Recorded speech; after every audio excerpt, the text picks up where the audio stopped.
I'm married to God. I'm married to my children. I'm married to life. Coming up, the notorious incident that had the whole world talking. And it happened for like 2 seconds, but when it gets on the news, we slow it down. Michael's mother reveals what it was like to grow up in the Jackson 5. Joseph didn't beat him or anything like that. We just disciplined him out of love. And we find out why Bubbles had to go. Because kids, they get to an age like teenage kids do, where they want to challenge their parents. All when we return to the Michael Jackson interview. The footage you were never meant to see.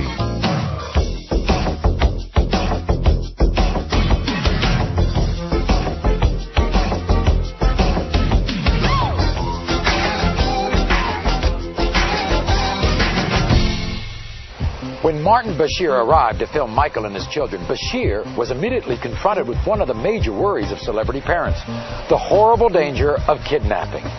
Consequently, as a security measure, public appearances by Michael's children require that their faces be hidden behind masks or veils. Because you don't let anybody see the children. I don't want a Lindbergh baby. Somebody took Lindbergh's baby, Charles Lindbergh's baby, took him in the forest and burned him to death. Okay, so I don't want that to happen to my children. Bashir's repeated questioning fails to establish one important fact: whose idea it was to wear them.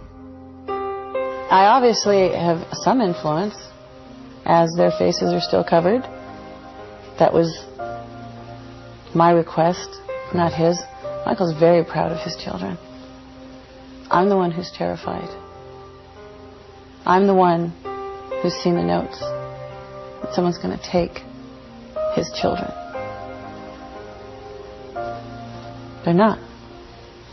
They're not. Whatever can be done, they're not. There's nothing more terrifying than looking at a piece of paper that says, I'm taking them. And I said, you know what? I wore a scarf, no big deal. Pretend it's Halloween. I don't want people seeing it, because the press they can be very mean. I don't want them to grow up psychologically crazy because of the evil things they can say to them. I want them to be normal. That makes sense, doesn't it? Yeah. Right? Yeah, it does. It does. And I'm sure at some point he will say, to the children, do you want to wear the scarf? I will have immediate heart failure, but he's not going to make his children do something they don't want to do. He's not that kind of a parent. Not at all. And I truly don't see why everybody focuses on that. I mean, it is a fashion statement. Are the scarves not matching? We'll work on it. While some people may have a hard time with the intense security measures Michael and his family have to follow, there was one particular occurrence in Germany that had many people questioning his children's safety.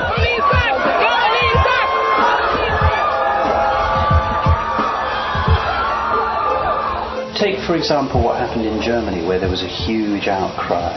Yeah. And you suffered a great deal of negative comment in the press. Yeah. Was there no one in your group who said, Michael, even though you're not going to damage your child, and you would never harm your child, but Michael, if you dangle blanket over a balcony, you are going to be severely criticised? No, because... Was there no one in the room who would say, Michael, don't do it? My governesses were up there. And they didn't say no? No, because I was holding that baby strong, hard, tight. No, that's exactly what I'm saying, though. And I know better. And I've seen people that flip their kids up in the air, do somersaults and catch them. And, I get caught up in the moment. It's holding on tight. Just let them give away. And, it happens for like 2 seconds. But when it gets on the news, they slow it down. They don't show the crowd. It makes me look like I'm just a eccentric idiot dangling his baby over a balcony like a nut. I think the media took it and ran, like they do everything else. Yeah. And it's just like, oh my God, he's not dropping the baby, please. please. They blew it up into something it's not. That we know about so misunderstood. Explain it. What don't we know about it? What should we know about him we don't know? All right, I'll tell you from the very beginning. Good. He had such a grip on that child. And if you look at it again, he's got that child so tightly held under the armpits. Mm-hmm. You're showing it now. Yeah, he is. Got it pretty tight under his arm. Governance was up there, security was up there, other people. I took my other children up there and did the same thing.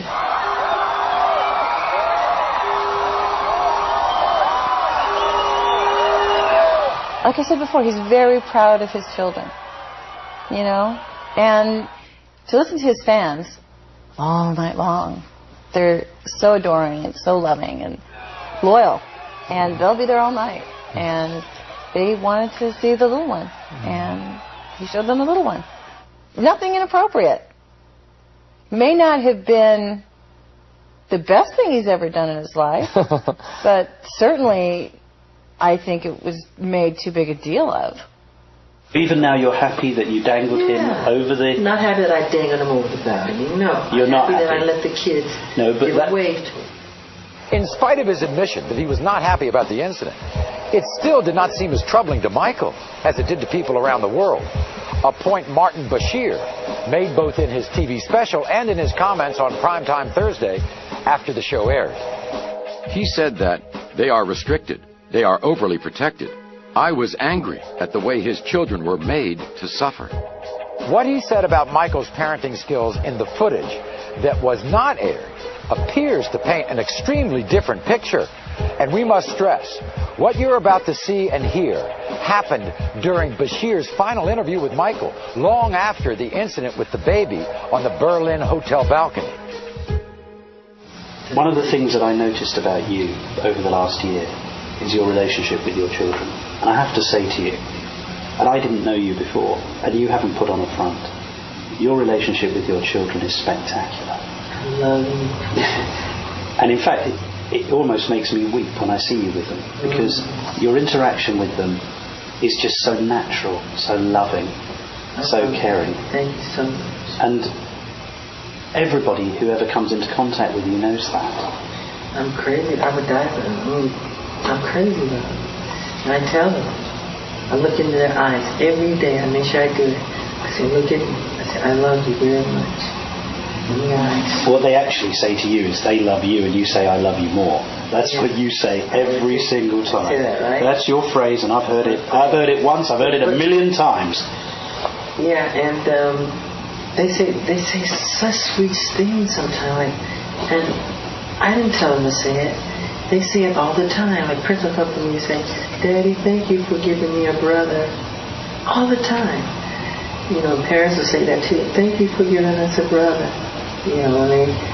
And I would like to have more children. You know what? If he called me tonight and said, let's have 5 more, in a heartbeat.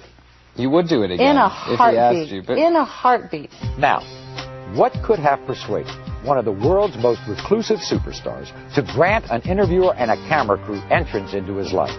Now, according to Jackson, it was to answer many of the important questions that tabloids and fans have been speculating about for years. As you've seen, not all of those important answers made it on the air. And as for the not-so-earth-shaking ones, well, they were edited out too, like the whereabouts of Mr. Jackson's former constant companion. Where is Bubbles now? Bubbles is... he's with a caretaker with 40 to 50 other chimps, because chimps, they get to an age like teenage kids do, where they want to challenge their parents. Like if your father tells you to do something, you go, why? Why do I have to do it, Dad? And chimps are very much like that too. They'll challenge you, and it can become dangerous in a way, you know. And if they get angry with you and decide to take you on, it's no match. I mean, they're very, very strong. But they can take your finger off. They're very powerful. But while Bubbles was living at Neverland, Bubbles, the other animals, and Michael were virtually inseparable. Many people made fun of me with my animals, you know. If I come home from